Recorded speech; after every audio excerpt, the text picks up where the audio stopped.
मौजूद सामीन ग्रामी कदर, गुज़िश्ता हफ्ते के अंदर अहले इस्लाम की एक बहुत बड़ी शख्सियत डॉक्टर अब्दुल रज़ाक सिकंदर साहब इंतकाल फरमा गए। इन्ना लिल्लाहि व इन्ना इलैहि राजिऊन। अमीर भी थे ख़त्म नबूवत के कौस के। और मैं आज आपके सामने एक बात शरह सदर से कहना चाहता हूँ कि ख़त्म नबूवत का कोई भी चौकीदार हो या हुर्मत रसूल का कोई भी पहरेदार हो, आपने उसका जनाजा देखना है। आप खुद देख लेंगे कि अल्लाह रब्बुल इज़्ज़त उसके जनाजे में किस तरह हज़ारों की तादाद में लोगों को भेजते हैं। क्या वजह है?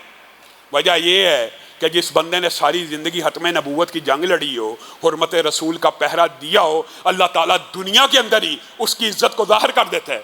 और डॉक्टर अब्दुल रज़ाक सिकंदर साहब आलम इस्लाम का नुकसान है उनकी वफ़ात।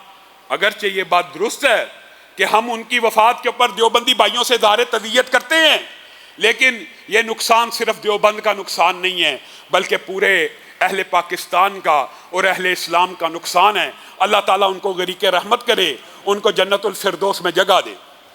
दूसरी बात मेरे भाइयों बड़ी अहम है। हमारी जमात के एक नामवर आलिम दीन इब्ने बशीर हुसैनवी साहब, आप उन सबको जानते हैं, आप सब जानते हैं उन्हें। इंतहाई सादा मंच, इंतहाई सादा तबीयत, दरसो तदरीस से मुंसलिक, किसी फ़िरका वराना एक्टिविटी में मुलव्वस नहीं, दीन की खिदमत, हदीस की खिदमत, हर वक्त दीन की खिदमत में लगे रहे। कल नहायत अफसोसनाक वाक़या हुआ हुसैन खान वाला के करीब, उनको और इनके एक साथी को अगवा कर लिया गया शाम के वक्त। यानी दिन दिहाड़े हम हुकूमत से मुतालबा करते हैं उनको फिलफोर बाजियाब करवा कर उनके घर में पहुँचाया जाए।